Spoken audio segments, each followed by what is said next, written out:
I always feel like that when we start. I always feel like, "Oh my gosh, what's on the other side of this?" I always feel like It's just you and me, but, you know, it um, always feels bigger than life.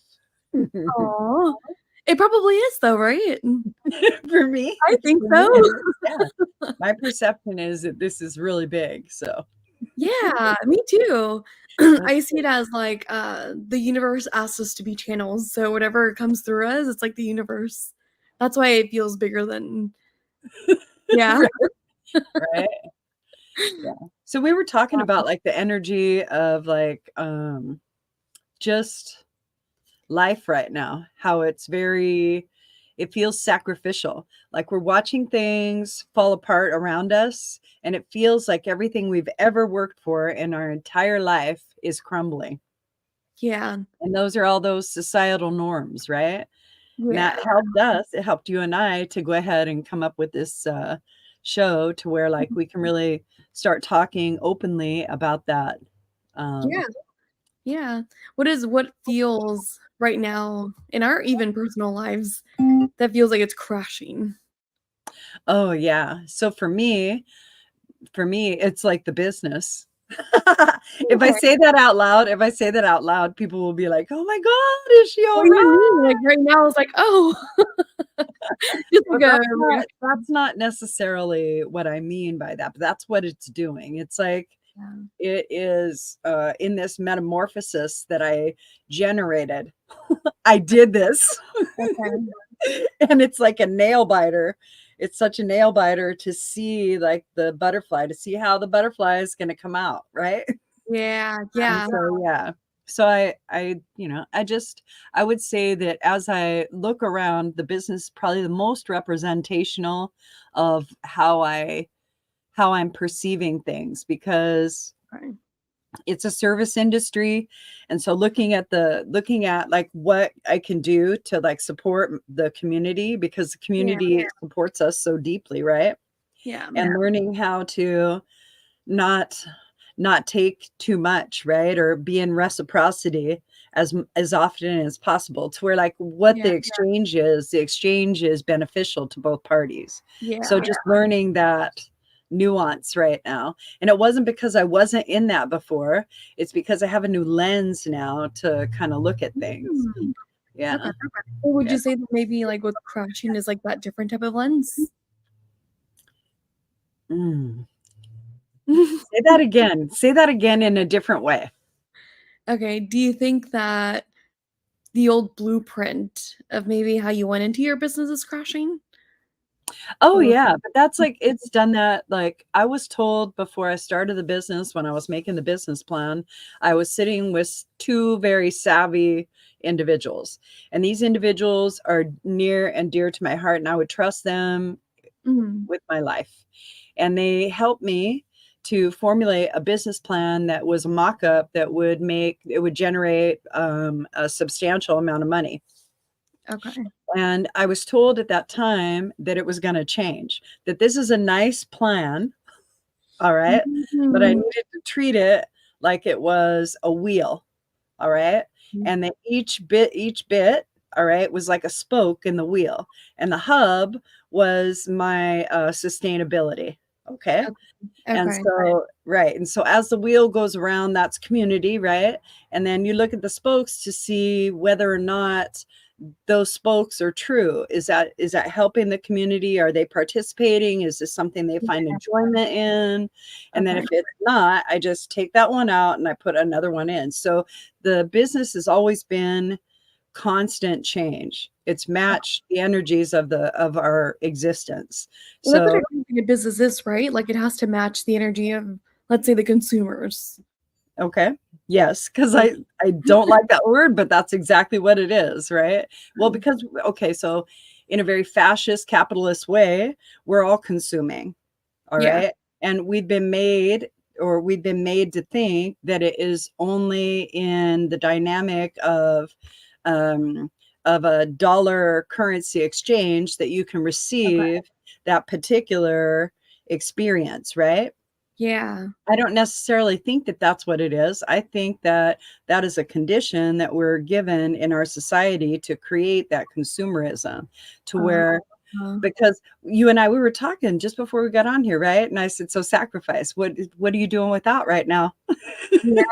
And we Yeah. found out nothing. We're not doing out. We have everything. We have food, we have clothing, we have shelter, we have water. We have like our basic needs met. Our Yeah. basic needs are met. Everything else is kind of frivolous. It's more experiential, right? So if I Yeah. want to experience this style of meal or this style of meal, if I want to wear these kind of clothes or these kind of clothes, if I want to blah, blah, blah, blah, blah, right? Yeah. So what Yeah. are your thoughts? So what are your thoughts when it comes to looking at the energies and how they've been like these last few weeks? Hmm. Say it again. Like what do I think of? So like in the last couple of weeks, right? Because we were talking about how like it seems as though, because we pulled a card, right? And so Yeah, the card that we were looking at was sacrifice, but also the other one was the spiritual teaching, right?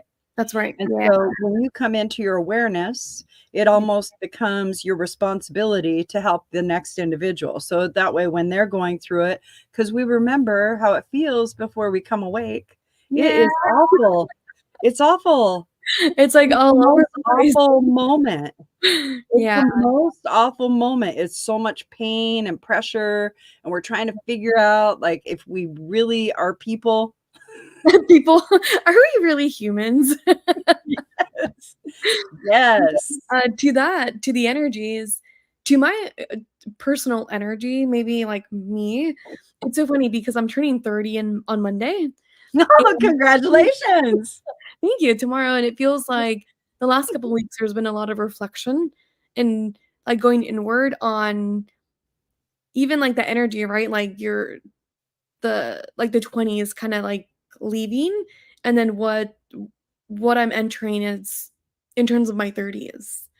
But kind of like the question what I asked you, it's like, oh, like, do you think that the lens of your business is dying, like the old lens, and you're creating new lens?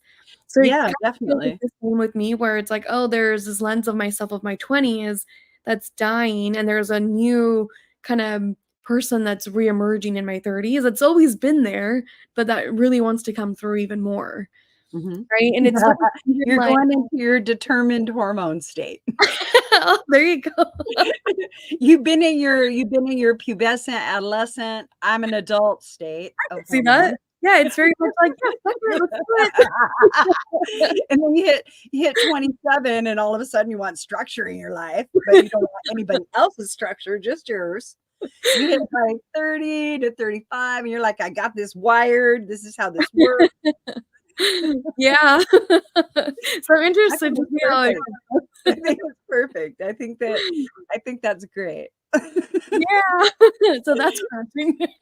Right? So let's go back to consumerism because consumerism is like a white product, Okay, yeah. right? Yeah. It's definitely a white product because from even from the white history that's taught, Um, okay, to where we hear about trade routes and exotic spices and things like that, they use the word trade. okay. They don't even use the word money, Okay. So it's right? it so it shows that there's more than just, like, this type of money exchange, That's right? right. Okay. Right. And so like if you look at the history of the United States Um, and you see how it was born or created, because it was created, this, the, I don't, I use the word United States because that's how this particular country is referred to as far as like mhm. politics, right? It isn't my belief. Mm, Right? I don't think that the world is owned. I think the world should be cared for. That's what I think. I All agree. right? Yeah. That's my practice. That's how Mhm. I feel. Okay? Yeah. However, I think that consumerism has really caused us to feel lackful and be overwhelmed with all of the product, right? That they make available to us, Yeah. and that um none of it is Like, why do we have 50 different shampoos that all cause cancer? Yeah. Yeah. Right? Yeah, why Yeah. do we have that? And mostly by the same manufacturers, just with different sub people, right? You Yeah. know? It also feels like it's very intentful, right? Like this Right. consumerism, marketing, or this kind of like world, it feels like it's very intentful as to making people, and I think it is, right? Like I don't know when it was created. Oh crap.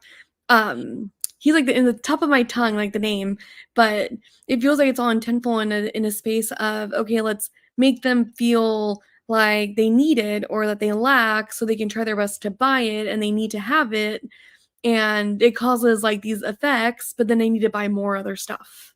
Exactly.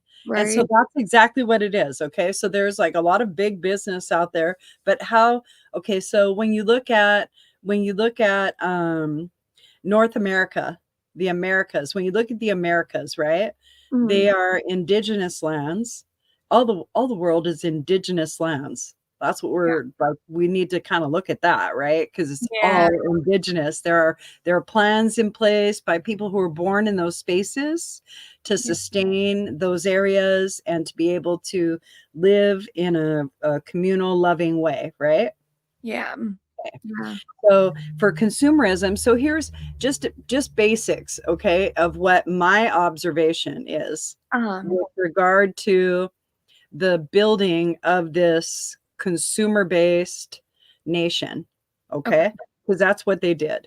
They went ahead and they took a thought process, all right? They didn't wanna pay taxes. That was what we were told, okay? Mm, That's what we were told, that they didn't wanna pay taxes any longer, and so yeah. this was gonna be the place where they didn't pay taxes any longer. Well, I'd like to know what happened to that. Yeah. I wanna know what happened to that. That's my first fucking question. Yeah. My next question is that they taught us how to be, or not question, but my next observation was that they taught us how to be problem solvers in our own life, Mm, in their application.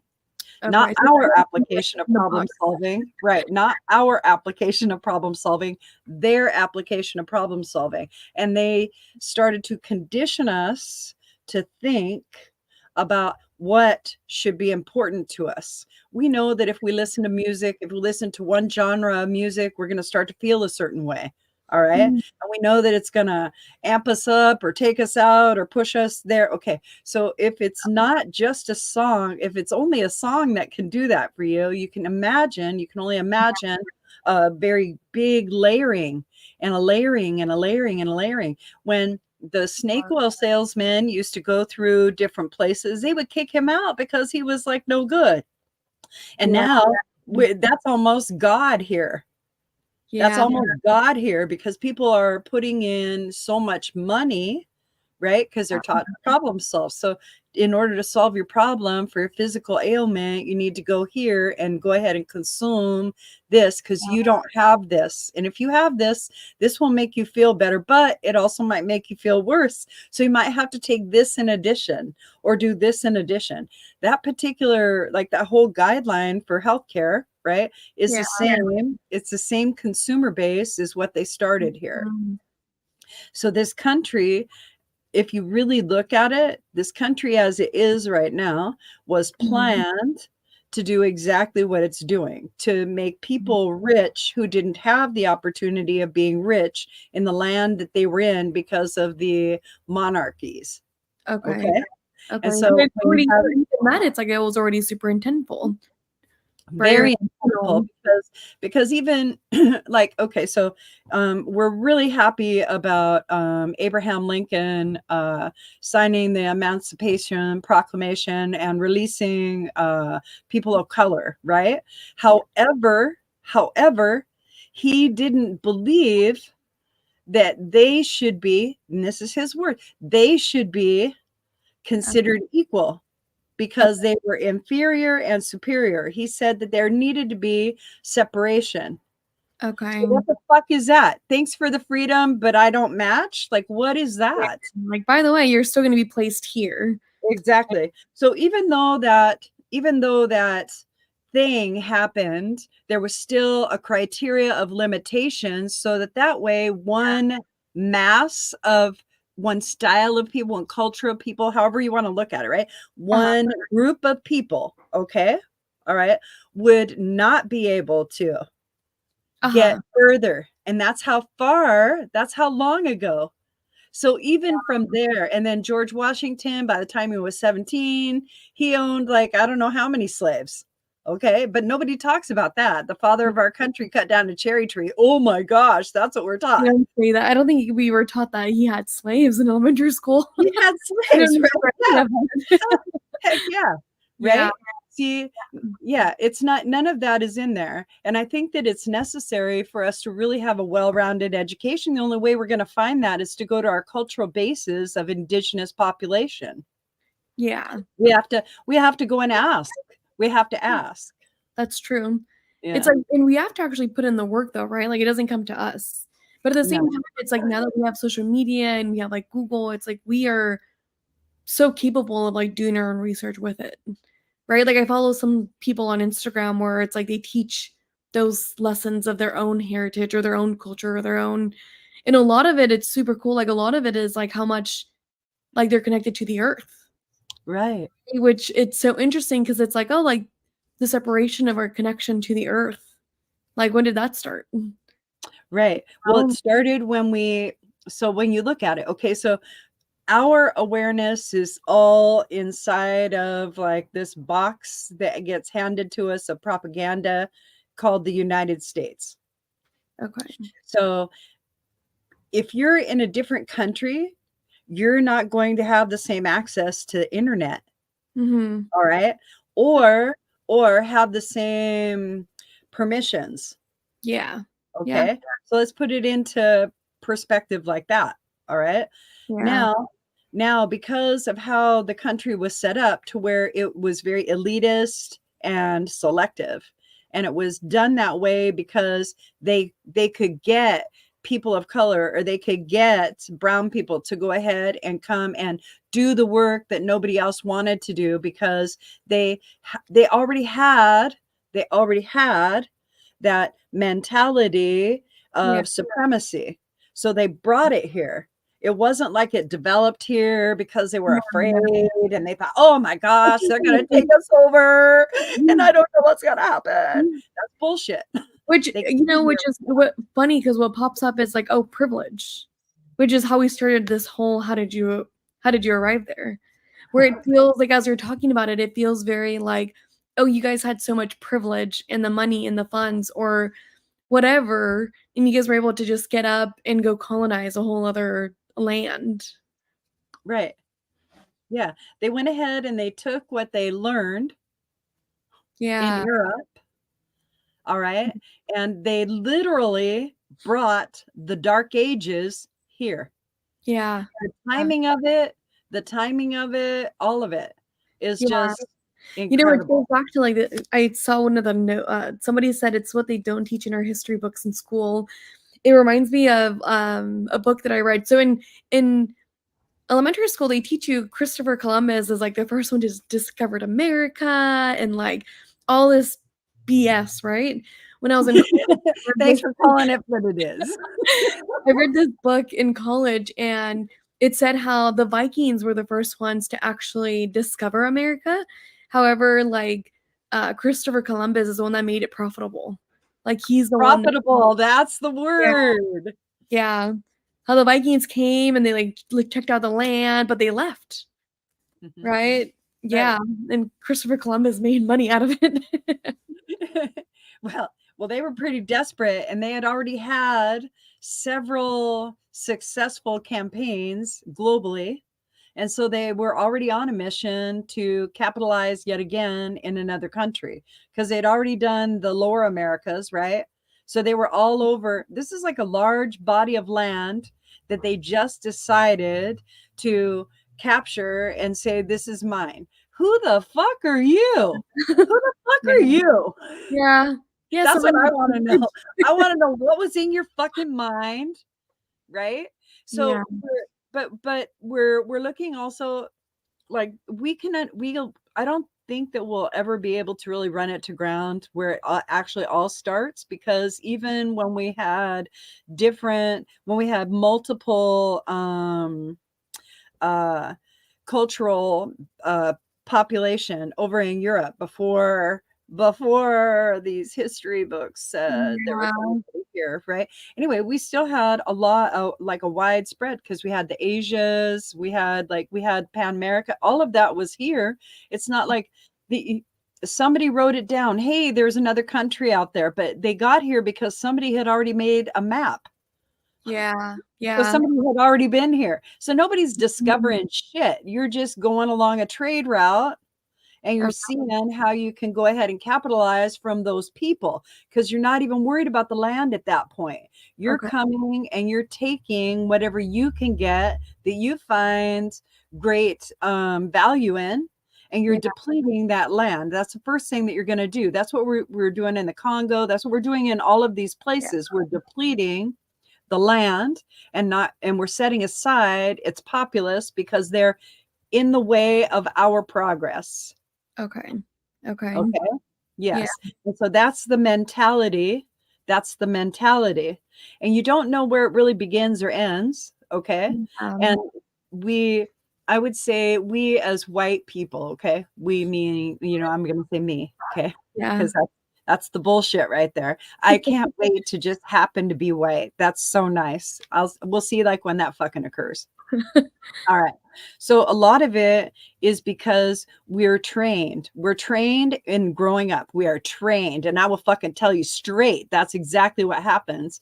Also, there is like every household is trained. You're trained because of the conditioning that you receive. So you have evidence that shows you this is how you're treated as a population. And then you will devise ways to operate in that limitation, whatever the limitation is. Okay. I was talking with Dawn the other day, right? And I looked at her. Now, Dawn was married to a person of color. She has beautiful offspring that are gorgeous. They have like the cafe au lait, beautiful skin, and they're just so beautiful, and they're really loving people and everything. And she and we were talking, right? And I told her, I said, you and I, we will never know. All right. Because I'll probably die before the change that I'm looking for happens. Okay. I'm hoping not. I would like to live to 120 if it happens before then. Woo! Another 60 years. Another 60 years. Right? So part of it is this, is that we were talking, and I just told her, I said, you and I, we could be in a situation, all right? And because we're white, and because of how we were raised is so fucking important, okay? We were raised to challenge everything. And every person of color, or every person of color, anybody who isn't white, all right, is trained and conditioned in their household to diminish, to stay quiet, their presence. Yeah. All right. And if something isn't, assess the situation, pull back, so that way you don't get trapped into whatever is happening. Okay. Yeah. And that's the conditioning outside of a white family. So a white family is going to say stupid shit that people of color will say. All right. And these are stupid shit things to say. All right. You don't want to be down in that neighborhood after dark. Yeah. Wow. What kind of connotation is that? See, because nothing really gets said. Nothing gets said, and everything gets said all at the same time. Okay. Right. That's so crazy, because that never even was a thought in my head, where it's like, oh yeah, like people that are white. I mean, of course, it makes sense in terms of like we all have our different upbringings, but the training of you guys can challenge authority. You can absolutely. We are taught to challenge authority. We are taught, and it feels like the reason. Obedience. Yes. Well, we're Like, we're taught to listen and to just say yes and like, okay, you know? and I was always thinking to myself, like I would go, and now I understand why. Like a lot of my friends were white, but I had a lot of people of color that were my friends. And I was always the mouthpiece because I didn't give a fuck. I was Yeah, willing to say shit that maybe somebody else didn't feel comfortable saying. Cause like, I would ask yeah, questions like, hey, how come you're doing that? yeah, yeah, yeah. It was usually police oriented. But anyway, so Really police oriented. that's what I'm talking about because I was raised that I am not somebody who belongs in jail. Okay. Yeah, All right. yeah, I'm not somebody who belongs in jail. I'm a white woman. Okay. Who is supposed to get married and have 2.5 kids and a car and stay at home and look like June Cleaver or be June Cleaver and all just like that the bullshit. typical American. Oh, yeah. Well, Yeah. so, okay. So, wait a minute. That is a perfect statement right there. That is a perfect statement right there. A typical American. Now, Yeah. that phrase right there, Nereyda, is filled with so much condition, don't you think? Oh, yeah. Right? Yeah. So how Yeah. did you start to see? All right. I'm curious because Yeah. like it took me because I've lived my life in privilege. I'm not gonna deny that. I have had and been afforded every every opportunity. And I have fribbled away what other people would think were good opportunities because I knew I could do anything. Yeah. I could Yeah. do anything. It didn't matter. I didn't have to stay in that box. I could go and explore over here. And if I, got too outside of the box, I'd have to go to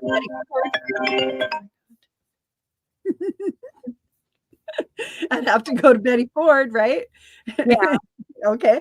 But that's a very cookie cutter white version.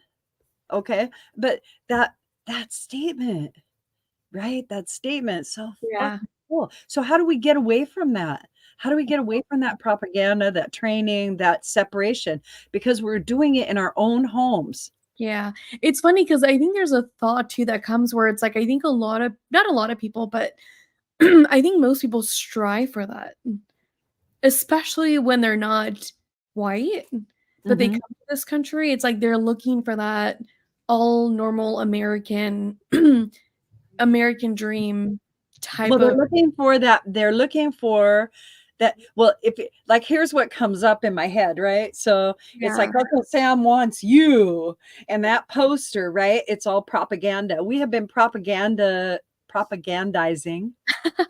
That's what it's called. New vocabulary. Propagandizing our population since I don't know when, since the movies, right? Since the movies and the newspapers, any kind of like when they used to give the leaflets out, it would all be in a direct way for you to think a certain have a takeaway, and this is all they wanted you to know.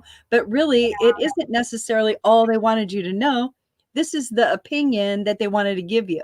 They wanted to give you an opinion so that Yeah. you could formulate and align to a certain thought process. Okay. Yeah. They didn't have all the mechanics of it.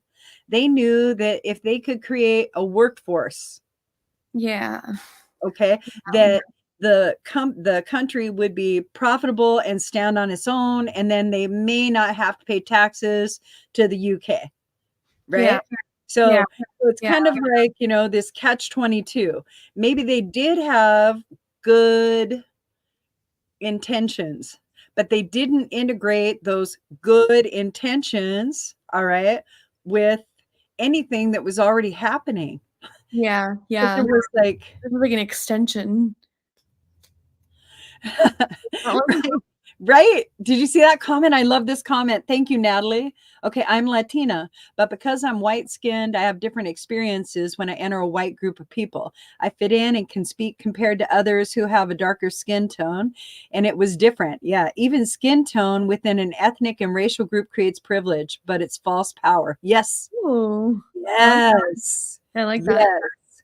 It is only borrowed power that is given to develop division, intersectional identities. Gosh, Natalie, thank you so much. What a powerful statement. So Yeah. true. I agree. I agree. really like how it gives the false power. Right. And I think that, so, all right. So Natalie brings up a good point, because like we're practicing it across cultures now, and we're doing it because we want to impose our understanding. And when we're doing that, we need to be really clear as to what our true value and nature, how authentic can we be in our statements, right? Yeah. So we know that skin color plays a big fucking part in everybody, every single solitary person who Yeah. views another person. It Yeah. plays some kind of Even if we game. don't, it's so funny because it's like even if we don't want to believe in it or we don't, it's like it's trained, right? Like I remember I had this situation with my friend a long time ago, and we always kept saying like, "Oh, we don't see color, we don't see color," and something happened. I think we felt not safe, and afterwards we're like, we literally just judged that person because of their color and because of where we're at, and it was like this awareness of, oh, we do, like even if we think we don't. That's Right, right. we felt That's super why those yeah, statements are so deadly. When yeah, you say, "Oh, I'm colorblind," because I used to say that. I used to say that. Like I think to myself, I go, "There's so much unwinding that I've done, and it's just ridiculous to think that like there's no, we're all one color. Fuck you. We're yeah, not all one color. We are not all one color. We're not all one race, but we are all one population. We are all human." yeah. And so we can I get think back to that, right? I think We to, can like, get add back to that. to your question of, like, what do we do with it, right?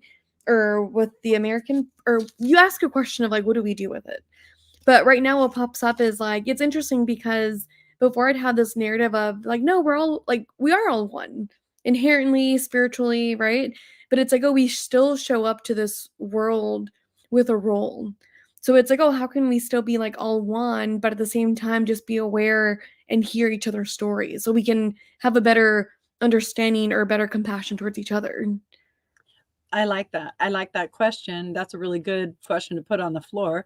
So part of it is becoming the person you wish to see outside of you, Mhm. right? And asking yourself those hard questions. Now, is that phrase that I'm using? I know it's meant to manipulate the situation because I'm wanting to direct something. Am I taking advantage of the other individual by doing that? Say Mm, shit like that to yourself, yeah. right? Because coming into countenance with your authenticity is what's going to help you. Yeah. I there's and across cultures, yeah, okay, so here's angelic, right? It's not even cross culture.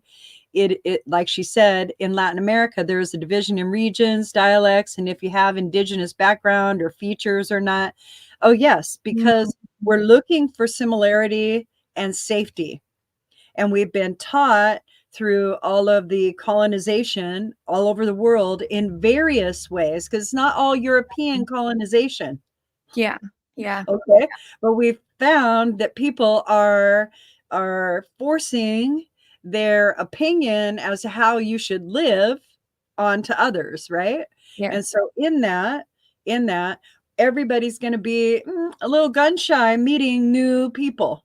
They're Yeah. just going to be, it's going to be culturally handed down because they've had experience. So that's going to be trapped in our DNA strands. It's going to be in like, it Yeah. keeps us from, standing in front of a tiger and saying, "Oh yeah, I'm perfectly safe." So Yeah. there's shit, right, that is ingrained in us to help us, right? Yeah. One Yeah. of my one of my biggest aha moments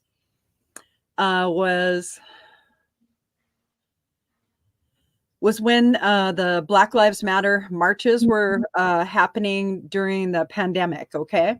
And I Mhm. really wanted to be a part of them, and I was too fucking scared, and I told myself that because Mm. I'm white, it may not be safe for me, and I did not go out there. I did not go out there and march. Now, that for me, because I'm 60, I have like a lot in my fucking head, and I used to do that shit. I was a very active individual. There's no reason for me not to do it other Yeah. than me buying into the propagandized fear that those people Yeah. want to hurt me, right? Which is bullshit. It's funny because bunch it's of like you bullshit. want to support and you want to be present, yet at the Right. same time there's resistance that they're the ones that might hurt you, which is Right. it's a contradiction, right? But it's funny I because just saw so blatantly how my head was working, right? How I had a true heartful desire to be a part of something that I felt strongly about, and I couldn't let go of the fear that's ingrained in me as a white person through all of the conditioning. That was the hardest thing to realize about myself, and that's when I really knew that I needed to fucking I do change actually my fucking there's something wrong here. I am like, I'm taking a video, I'm inside the business because they marched right by the business. I could have easily just stepped out there and marched with them. Yeah. Easily. And I chose not to. And I was just like, and it was just all this fear and everything. And I don't know if I was reading their fear because, I read, right? So I don't know if it's their fear, everybody's fear. It's just a lot of fear. And I was like, ah. And so I wouldn't go outside, right? Yeah. It didn't feel safe, but that's because of my conditioning. So when we look for our alignments, like, why don't you feel safe? Something else I want to touch on. Okay. Yeah. So my heritage is that I'm Spanish, okay? Okay. And I'm a lot of different things, but European nonetheless. And it wasn't until we all got connected, all right, that Spanish, all right, Spanish, all right, was no longer accepted as a brown language. Do you understand? That Spanish people are no longer brown. They are European. And I was like, wow, that's so different for me. Okay. Because I didn't know that. But it's true. It's true, Nereyda. It's true. Even in It's true. the map. It's true. It's true. That's hard to swallow, huh? Right? Yeah. Okay. But it's true. It's true. So now you have to start like taking little bites of that. Taking little bites of that. And that's going to shake up everything that you were claiming, right? Because like I'm really proud that my grandmother was born in Cuba and my mom was born in Puerto Rico, and so they came in through Ellis Island, and there's just like a lot, right? My grandma used to tell me, yeah, we lived in Santana and blah blah blah blah blah. And so I grew up speaking Spanish. I just I had a whole different cultural upbringing in one aspect, and then my dad, who was really white, I had another cultural upbringing in a different aspect. So it was like I had like I could easily see the polarity, and I didn't assimilate to me because I was privileged, so I could choose to be in that white world anytime that I wanted. Yeah. It's funny, my partner and I have conversations like this because he doesn't like to say he's white. And he'll be like, he's like, I'm Puerto Rican, or like he'll say whatever he is, right? But the other day I was like, it's interesting because it's like you can say that, but I think when it comes to being Hispanic, there comes like a level of experience that you will never understand because your mom was born in Puerto Rico and she didn't have to cross the border, or like she didn't do like the whole immigrant struggle, or like those roots of that whole narrative isn't there. But it's so funny because as we're talking about narratives and how we're trained, it's even that part of my brain where it's like, okay, so you're only Hispanic if you have some kind of struggle. Oh, see, right? The great unwinding. I fucking love you. Okay, here's the thing, right? My grandmother and my mom, okay, they did have a struggle. They had a huge struggle. I glossed over it. And I would be considered first generation, which is so fucking weird. Isn't that weird? That is just not right somehow. Yeah, that's so interesting. Like, what?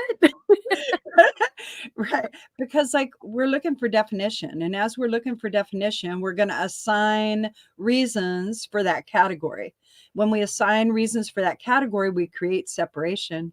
And we're used to doing separation. And so that's why we're problem solvers. That's the fucking conditioning. And that's what we're trying to get the fuck up out of. Yeah. How about that? How did you arrive there? This is how. That's right. That's right. I love you, Nereyda. This was a great show today. I appreciate that. Yeah, it was. I'm really happy I'm here. Me too. Me too. Thank you very much for filling my heart. Thank everybody for filling our hearts. Thank you Yes. guys for showing up. I love the comments. Thank you so I much. know. I really appreciate the comments because like that helps us. This will be up, right? And I'm going to share it. So, hey, if any of you guys are following us on any of the platforms, or if after this you want to go ahead and share this sequence to whatever the social media is, we really want this conversation to get bigger and bigger and bigger so that we go into an understanding that things can change. Right now, we feel it, we're so overwhelmed because there's so much to unwind, but we just have to get to the nut of it for ourselves. And when we get to the nut of it for ourselves, it'll be easier for us to unwind because it's a process. Yeah. Oh, I love you. I love you. Okay. All right. So we're going to end the stream. I love you guys. Bye. Mwah. Bye.